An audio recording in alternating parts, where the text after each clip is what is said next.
yàlla dimbali ma gis yu bari fekkee yu bari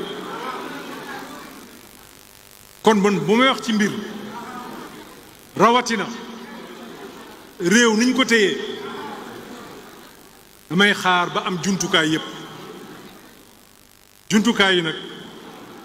mooy loi yi doxal réew mi décret yi muy àndal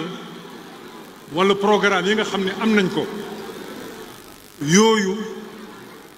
bés bu ñu ko gisee rek incha allah dinañ ci wax sunu xalaat de la manière la plus constructive ndax bu dul loolu loo wax rek daanaka ci nit nga koy jëmale kii nii la mel nële la mel te loolu doonul loo xam ni dina yokkal réew mi dara may nuyu nag